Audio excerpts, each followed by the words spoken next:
¿Qué tal? Muy buenas tardes.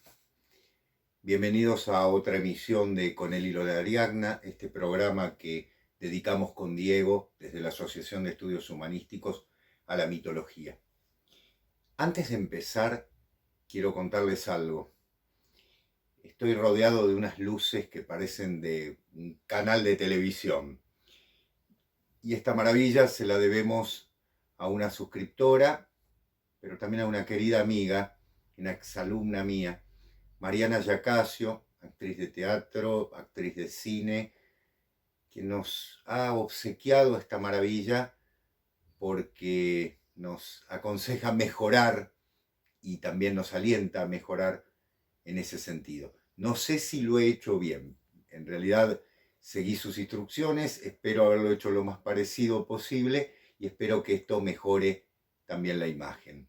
Aunque en última instancia creo que es el contenido a veces lo que más importa. Gracias Mariana y gracias a todos los suscriptores que cada día nos ayudan con sus colaboraciones para poder continuar en esta tarea. Hoy voy a trabajar una mitología, una cosmogonía, porque en realidad me voy a detener en la cosmogonía, en principio, de un pueblo americano muy importante, un pueblo que ha de alguna manera dejado desde el siglo XVII un mensaje a América muy interesante, que es un mensaje ligado a un enigma o a un misterio, de acuerdo como lo querramos ver, en relación con su enorme civilización y con su desaparición, podríamos decir, si bien hay descendientes. La gran civilización maya, a eso me refiero, a esta civilización que se desarrolló en lo que actualmente es el sur de México, toda la península de Yucatán y buena parte de Guatemala, esas dos hermosísimas repúblicas de Centroamérica, dio pie a la construcción de una civilización enorme que nos sigue hoy asombrando y que sigue dando, por supuesto, nuevas muestras en medio de las selvas de construcciones impresionantes. Pensemos en Palenque solamente, ¿no?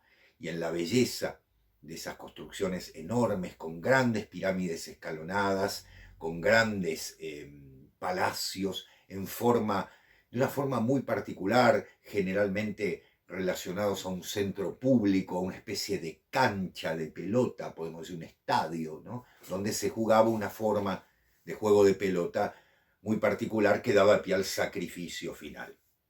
El pueblo maya tiene un origen hacia el 2000 antes de Cristo y se considera históricamente que hacia 1697, es decir, a fines del siglo XVII, ya sus últimas, por qué no decirlo, sus últimas defensas quedan definitivamente entregadas al dominio de España. Si bien, por supuesto, los grandes secretos permanecieron por muchos años encerrados. Pero, también hay que decirlo, debemos a los españoles y fundamentalmente a algunos frailes la preservación de cierta cultura, sobre todo de carácter oral, que fue puesta por escrito, como pasa con su máximo libro, el Popol Vuh o Pop Vuh, también traducido, que podríamos traducir como el libro de la comunidad, o si ustedes quieren, el libro del pueblo, en el sentido de que es justamente la historia colectiva del pueblo maya.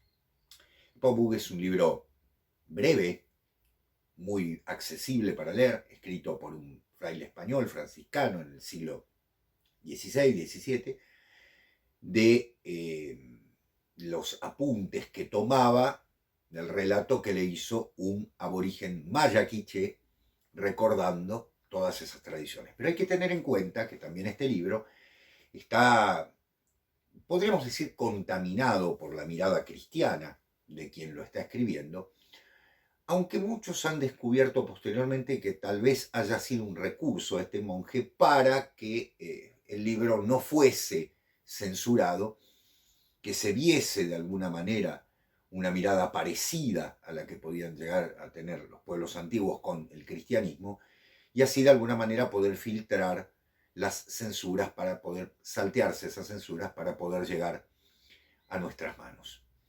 El gran Miguel Ángel Asturias, como ya dijimos en un programa dedicado a él, el gran escritor guatemalteco, Premio Nobel de Literatura, dedicó buena parte de sus primeros estudios al Popol Vuh en Francia, cuando tuvo oportunidad de trabajar en las traducciones que se estaban haciendo de este enorme texto. El Popol Vuh es un libro maravilloso en muchos sentidos. ¿Por qué? Primero y principal porque explica o narra el origen del universo. Es decir, así como la gran teogonía de Hesíodo, como los grandes textos de la antigüedad bíblica, incluso el Génesis, o como ocurre con muchos de los textos sagrados, como estoy pensando en los enormes Vedas, ¿no?, de la India, el Popol Vuh o el Pop Book también nos narra el origen. Y dice lo siguiente: lo primero que debemos tratar es que antes de la creación no había hombres ni animales y nada se manifestaba sobre la faz de la tierra.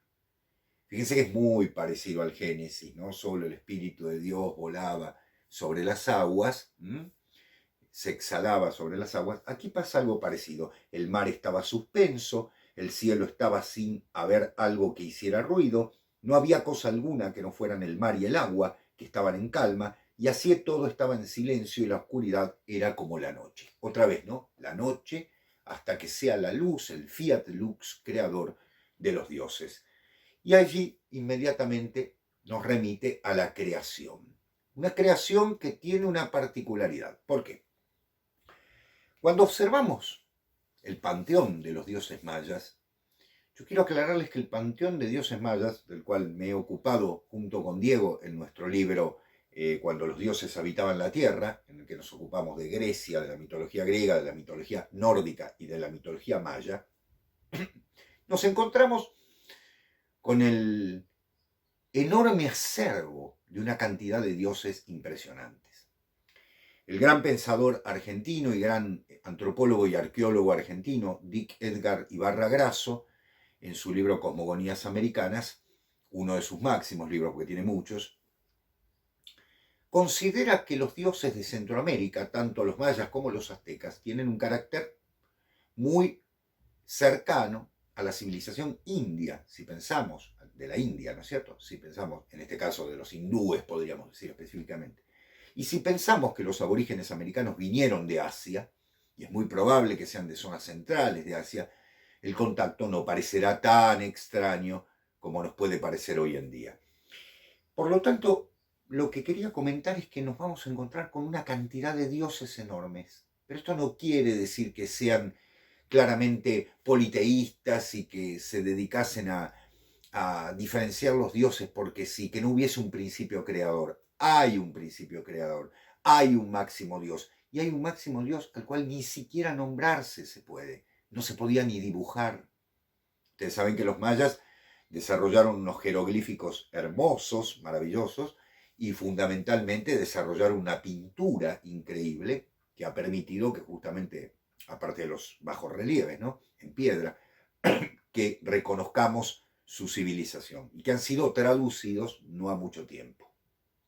La cantidad de dioses que aparecen, de los que hoy me voy a ocupar de algunos, para dejarlo para otra oportunidad ya con más detalle, no revela de ninguna manera la idea de que fue un, digamos así, un cuerpo de dioses el que se reunió y creó esto, sino que hay un principio creador y hay un máximo Dios del cual no se puede tener imagen y que es casi incognoscible. Es decir, uno diría que de alguna manera todos estos dioses son mediadores, son como puentes pontífices, diríamos, ¿no?, entre los seres humanos y el mundo trascendente a partir de sus particularidades. El dios del maíz, la diosa de la luna, la diosa de la muerte, el dios de las transformaciones, el dios de la lluvia, que son cercanos al ser humano, pero que de alguna manera también son puentes de unión con ese principio inenarrable, innombrable y de alguna manera inmarcesible, ¿no?, porque imposible de ser atrapado. Miren qué interesante, ¿no? Es decir, una divinidad absolutamente inaccesible de primera vista, sino que más cercanos están los otros. ¿Cómo es la creación? Solamente estaba el Señor y Creador, culebra fuerte. madre y padre de todo lo que hay en el agua. Madre y padre, yin y yang. Estaba en medio de una gran claridad, adornado y oculto entre plumas verdes, y así se llamó Cucumatz, culebra fuerte y sabia, y también se llamó este dios corazón del cielo, porque está en él y en él reside. ¿Sí? Es decir, es el centro, el principio motor de todo, con un principio clave que también se lo va a ver en la India, ¿no? Este principio fundamental del Dios creador que de alguna manera después también o se va a alejar, como bien dice Mircea Eliade, el Deus Otiosus, el Dios que se aleja, que se exilia, se autoexilia para dar pie a las otras divinidades.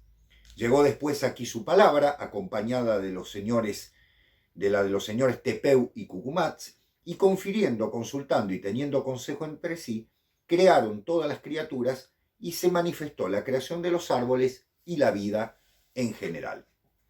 Es decir, Tepeu y Cucumatz, dos personas. No se olviden que en la India hablamos del Brahma absoluto y de Shiva Vishnu.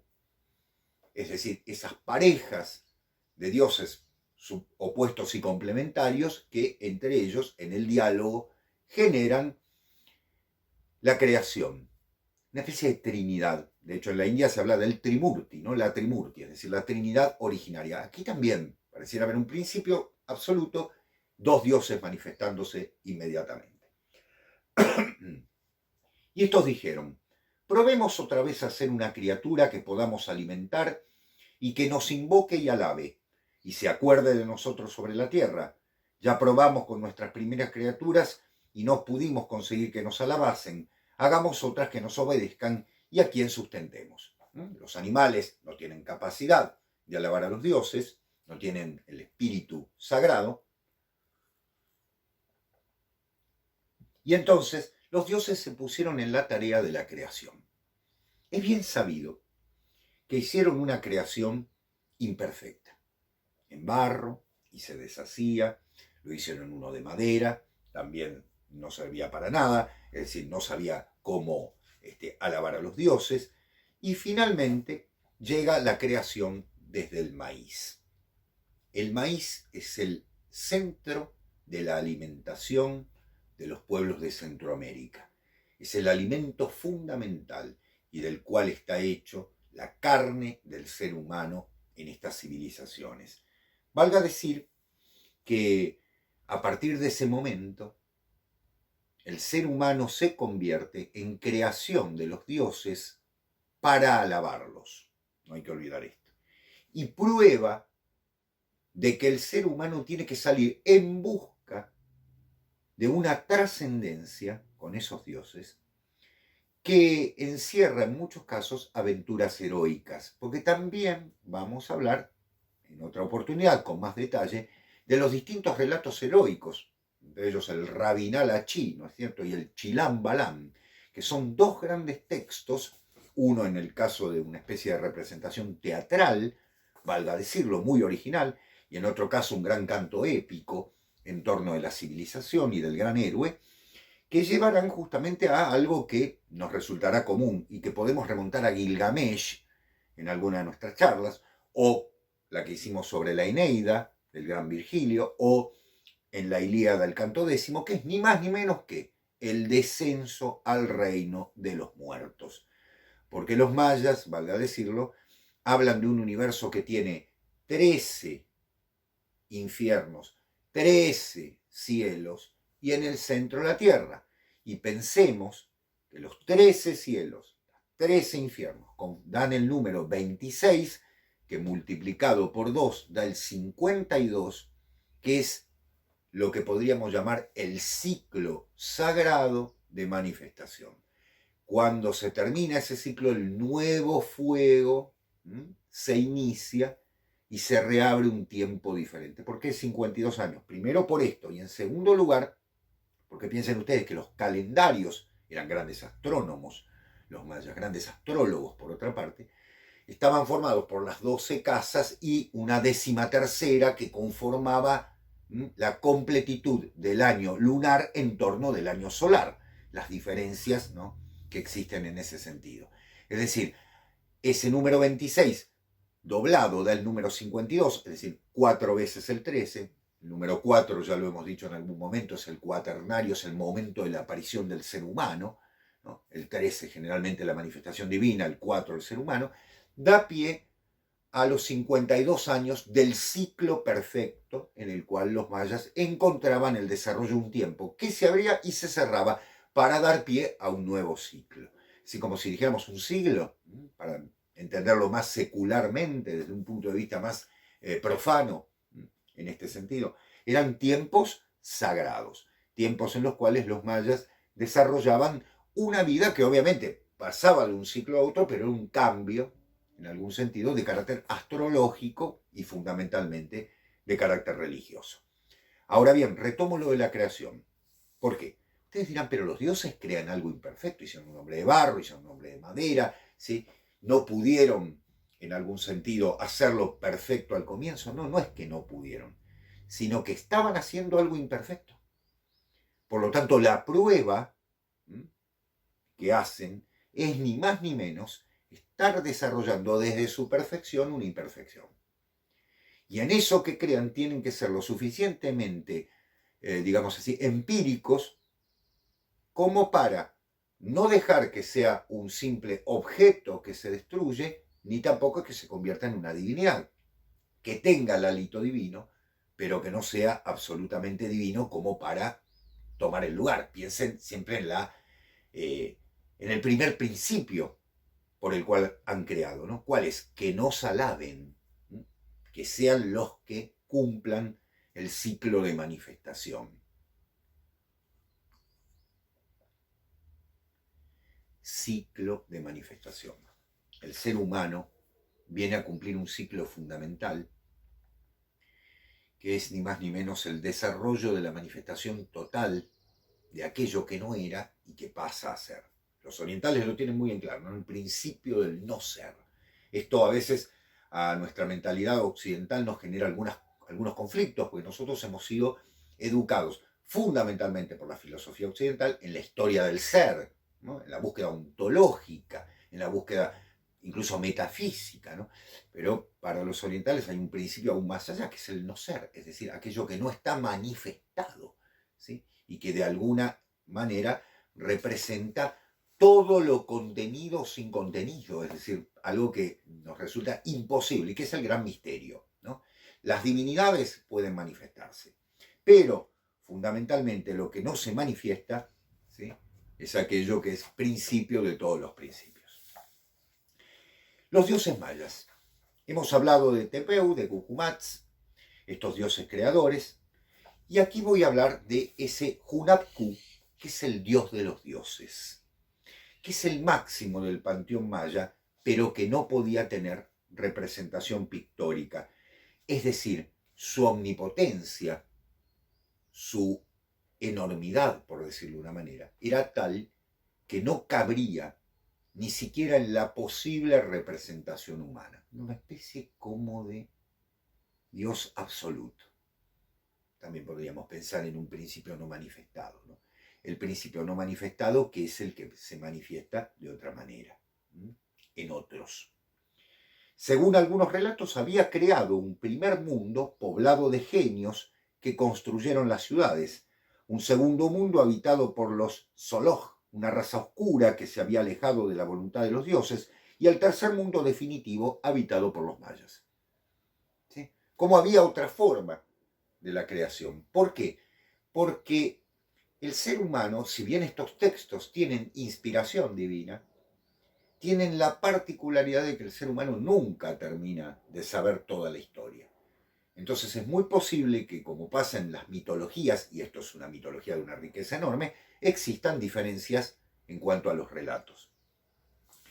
Así lo podemos comprobar en un texto de Walter Kriegberg, quien reunió buena parte de los mitos mesoamericanos en una famosa obra en la que dice: creían los indios de Yucatán que había un Dios único, vivo y verdadero, que decían ser el mayor de los dioses, y que no tenía figura ni se podía representar por ser incorpóreo.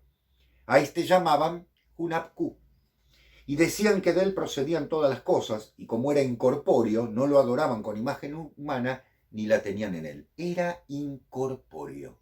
Entonces los otros dioses tenían cuerpo, sí, un cuerpo astral, ¿cierto? Un cuerpo de manifestación, que incluso era como una especie de avatar en la presencia de los seres humanos en algunos casos.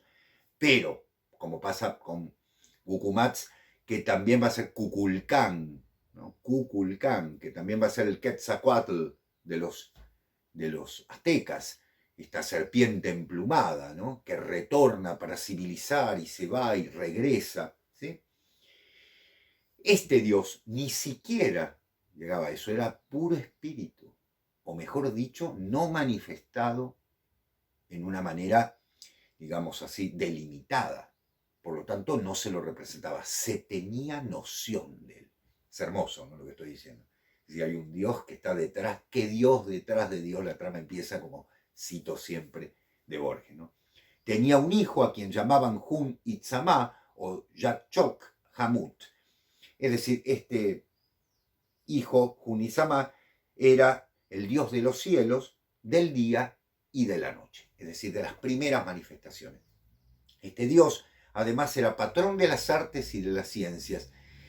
En algún sentido un Apolo, fíjense, ¿no? Es decir, también un protector de las artes, ¿no? Apolo con el sol, la llegada del día, ¿no?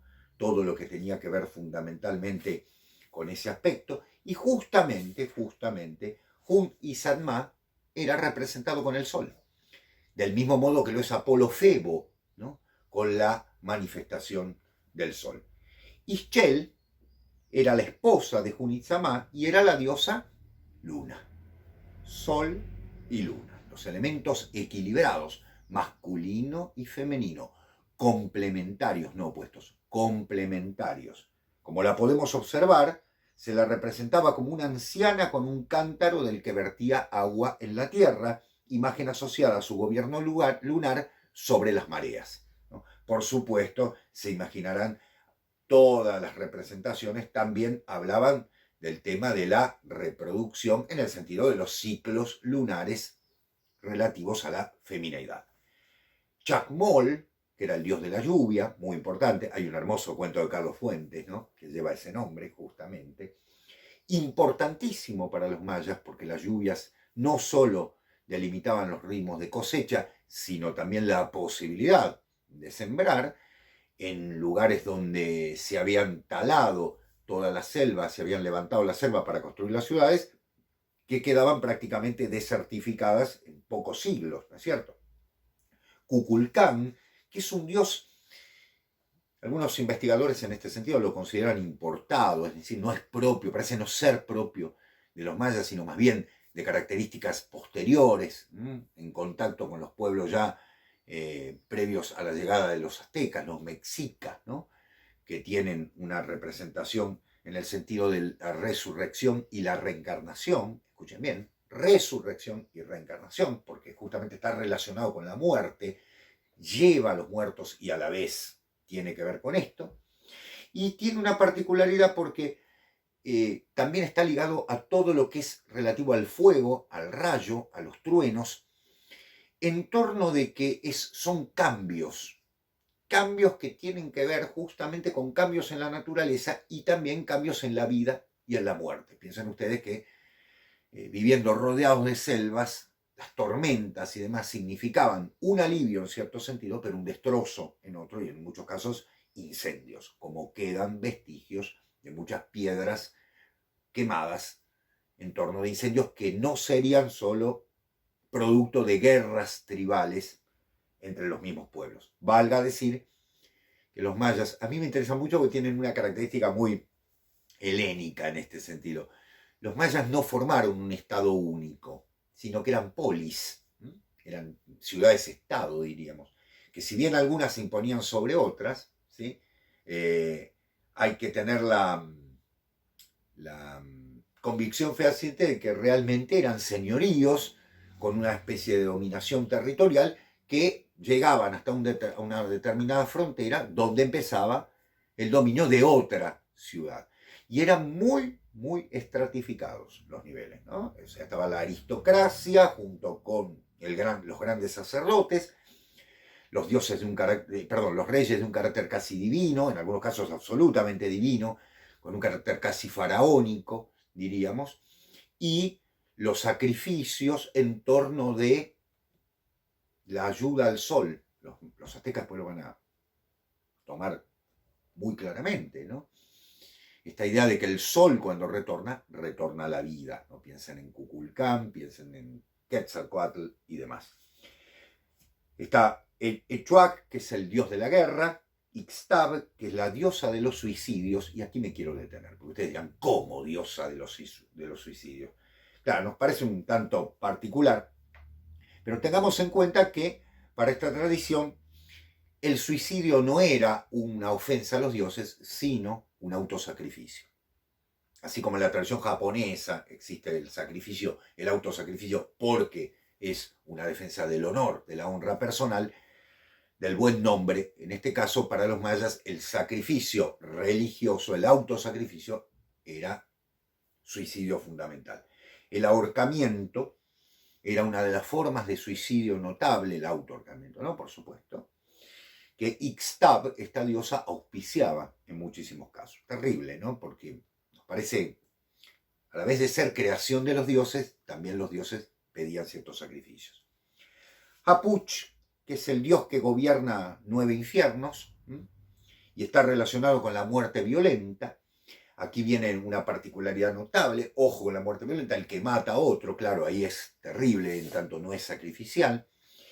Los 9 infiernos, si ustedes recordan, pero usted dijo 13, claro, porque existían 9 infiernos humanos, pero había 4 infiernos agregados en otros relatos, que eran fundamentalmente para dioses caídos, dioses sacrificados.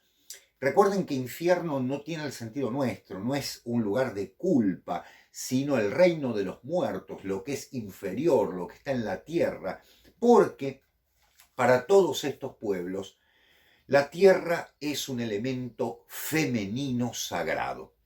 Aquí quiero recordarles lo que es el calendario azteca, descendiente del maya, en el que siempre se dijo el calendario solar, no, obviamente lo que hay en el centro, circular y con la lengua afuera, como todo animal terrestre que transpira por la lengua, es la tierra. La divinidad terrestre, la tierra en el centro y todas las casas astrales girando en derredor, marcando el paso del tiempo astrológico. Algo más sobre los mayas. Fueron un pueblo con escritura, como queda claro, con cultivo, con desarrollo de todo un sistema hídrico fundamental, que obviamente igualmente no, digamos, se agotó en algún momento debido a la desertificación que producían y por eso se fueron alejando. Pero valga decir que también fueron un pueblo que no intentó la conquista exterior, sino que una vez establecido en esa zona, logran su propio paraíso, si me permiten el término, terrenal, desarrollando una civilización de enorme equilibrio, que tiene su momento de declinación, tiene su momento de decadencia. ¿Cuándo? Mucho antes de la llegada de los españoles. Digamos que hacia el siglo XII, siglo XIII, ya se ve un agotamiento total de la civilización maya y las conquistas que los aztecas, un pueblo mucho más guerrero y por ende también un pueblo con mayor fuerza en ese sentido, empiezan a perseguir y a conquistar.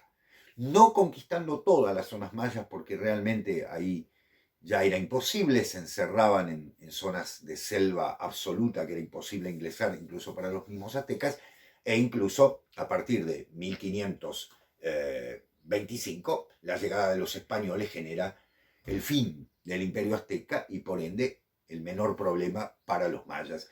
Tengan en cuenta que hasta 1697 no se llegó a dominar las últimas comunidades mayas en la zona de Guatemala, que conserva muchas de las grandes bellezas, ¿sí?, de la civilización maya, las grandes construcciones, esas pirámides, una belleza de una calidad, por otra parte, impresionante, y los grandes bajorrelieves sobre la historia de los dioses. Volveremos a ocuparnos de los mayas. Hay mucho para decir, es una mitología enorme. quiero decirles que he hecho un repaso por los dioses y por la creación. Pero vamos a hablar de los héroes y vamos a hablar de textos mayas en otro capítulo. Y también de algunas costumbres que tuvieron este pueblo maravilloso. Y también, por supuesto, nos ocuparemos de los pueblos cercanos, los aztecas, los olmecas, que son los grandes antecedentes, y por supuesto, pueblos de América del Norte, de una sabiduría increíble, y pueblos de América del Sur, de los que nos iremos ocupando de a poco.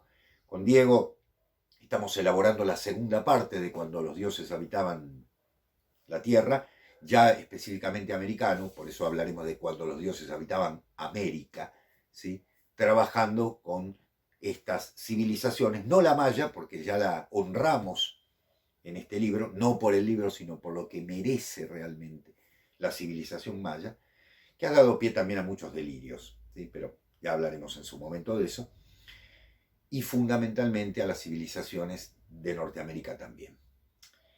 Bueno, esto ha sido una introducción, nada más. La pasión por la mitología la seguimos manteniendo de manera notable, cada día seguimos recibiendo más material, no descansamos en este sentido, esperamos que sea de su agrado. Yo no tengo más que agradecimiento, quiero repetir mi agradecimiento a la querida Mariana Yacasio por la donación de las luces de teatro que tenemos en este momento, y a todos ustedes por seguirnos y por colaborar con nosotros.